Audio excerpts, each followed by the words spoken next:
Everyone and welcome back to our channel. Mutual funds की काफी सारी कैटेगरीज हैं। Equity mutual funds, debt mutual funds, hybrid funds. जिसके अंदर इक्विटी म्यूचुअल फंड्स की अगर बात करी जाए तो इक्विटी म्यूचुअल फंड्स में लार्ज कैप फंड्स हैं, मिड कैप फंड्स हैं, स्मॉल कैप फंड्स हैं, मल्टी कैप फंड्स हैं, सेक्टोरल फंड्स हैं, थीमेटिक फंड्स हैं। अब इसके अंदर एक म्यूचुअल फंड कैटेगरी ऐसी है जो कि सबसे ज्यादा प्रेफर करी जाती है by the beginners and it is indeed the best mutual fund category if we talk about equity mutual funds.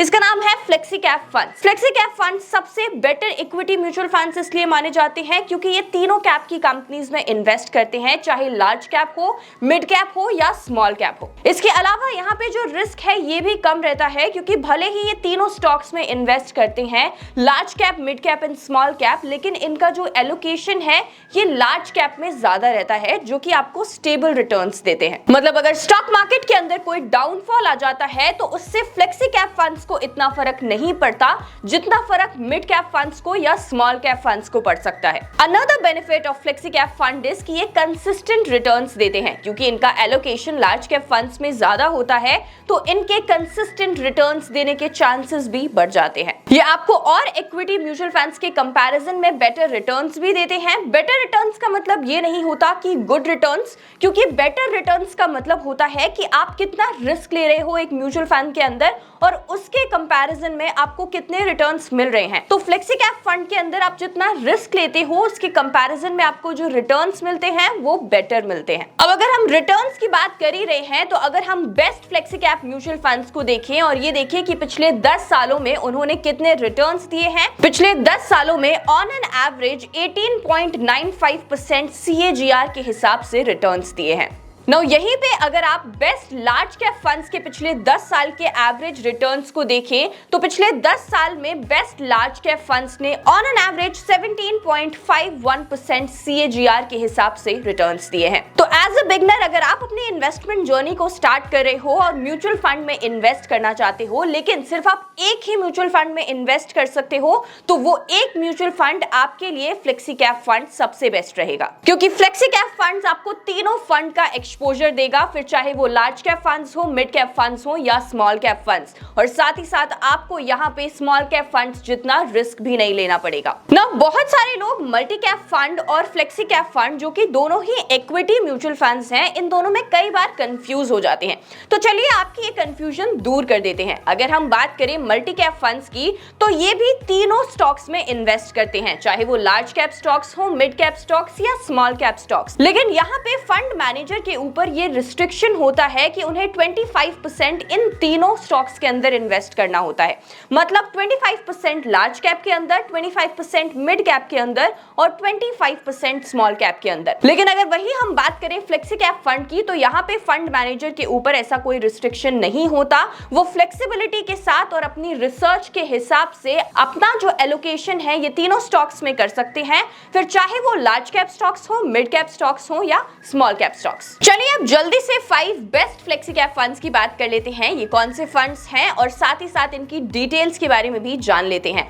हम कंपेयर भी करेंगे पराग पारिक फ्लेक्सी कैप फंड जो कि सबसे अच्छा फ्लेक्सी कैप फंड माना जाता है उससे बाकी फ्लेक्सी कैप फंड से। तो यहाँ पे हमारे 5 बेस्ट फ्लेक्सी कैप फंड्स हैं। सबसे पहले पराग पारिक फ्लेक्सी कैप फंड, दूसरा HDFC फ्लेक्सी कैप फंड जिसने रिसेंटली काफी अच्छा परफॉर्म किया है, तीसरा है कोटक फ्लेक्सी कैप फंड, चौथा है SBI फ्लेक्सी कैप फंड और पांचवा है आदित्य बिरला सन लाइफ फ्लेक्सी कैप फंड। चलिए अब इन सारे ही फंड्स के कुछ इंपॉर्टेंट मेट्रिक्स को देख लेते हैं। तो अगर हम बात करें सबसे पहले पराग पारिक फ्लेक्सी कैप फंड की तो इसका AUM यानी कि एसेट अंडर मैनेजमेंट है 52,007 रुपीज का, एक्सपेंस रेशियो है 0.60 का, CAGR पिछले 3 साल का है 23.74 का, CAGR पिछले 5 साल का है 24.04%, CAGR पिछले 10 साल का है 20.52%। अगर हम इस फंड के वॉलेटिलिटी की बात करें तो यह है 8.16% और अगर हम इसके शॉप रेशियो की बात करें जिसका मतलब होता है रिस्क एडजस्टेड रिटर्न्स कितने दिए हैं इस फंड ने तो ये है 3.62%।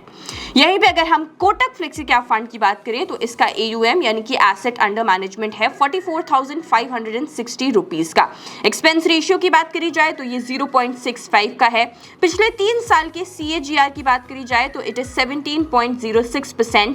पिछले 5 साल के CAGR को अगर हम देखें तो ये है 16.78% और पिछले 10 साल के CAGR को अगर देखा जाए तो ये है 18.48%। वॉलेटिलिटी की अगर हम बात करें तो इस फंड की वॉलेटिलिटी स्टैंड्स एट 9.43% और शार्प रेशियो को देखें तो 2.14%। वहीं अगर हम HDFC फ्लेक्सी कैप फंड की बात करें तो इसका AUM यानी कि एसेट अंडर मैनेजमेंट है 42,271 रुपीस का। एक्सपेंस रेशियो है 0.89 का। अगर हम पिछले 3 साल के CAGR की बात करें तो 27.17%, पिछले 5 साल के CAGR की बात करें तो 20.02%, पिछले 10 साल की CAGR की अगर हम बात करें तो इट स्टैंड्स एट 18.72% और अगर हम वॉलेटिलिटी को देखें तो 9.01%। शार्प रेशियो इस फंड का है 2.91%। चलिए अब नेक्स्ट फंड की बात कर लेते हैं तो ये है आदित्य बिरला सन लाइफ फ्लेक्सी कैप फंड। इसका AUM है 19,341 रुपीस का। एक्सपेंस रेशियो है 0.89 का। पिछले 3 साल के CAGR की बात करें तो 17.05%, पिछले 5 साल के CAGR को अगर हम देखें तो 17.01%, पिछले 10 साल के CAGR को अगर हम देखें तो 18.60%। अगर हम इस फंड के वॉलेटिलिटी की बात करें तो 9.58% और अगर हम इस फंड के शार्प रेशियो को देखें तो 2.45%। Lastly SBI flexi cap fund का जो AUM है ये है 18,644 रुपीस का। इसका एक्सपेंस रेशियो है 0.84% का। लास्ट 5 ईयर का CAGR है 16.82%, लास्ट 10 ईयर का CAGR है 18.42%। अगर हम इस फंड की वॉलेटिलिटी की बात करें तो 8.50% और शार्प रेशियो को अगर हम देखें तो 2.42%। Now among all these details of these funds you can clearly see कि अगर हम यहाँ पे देखें तो रिटर्न सबसे बेटर दे रहा है पराग पारिक फ्लेक्सी कैप फंड और इसीलिए फ्लेक्सी कैप कैटेगरी के अंदर पराग पारिक फ्लेक्सी कैप फंड को सबसे अच्छा माना जाता है। सिर्फ यही नहीं, इस फंड का एक्सपेंस रेशियो भी सबसे कम है 0.60 का। इनफैक्ट अगर हम इस फंड की वॉलेटिलिटी को देखें तो ये भी सबसे कम है 8.16 and even the Sharpe ratio is very good of 3.62%। अगर हम Parag Parikh flexi cap fund के बाद किसी फंड को देखें तो यहाँ पे मुझे HDFC फ्लेक्सी कैप फंड काफी अच्छा नजर आ रहा है।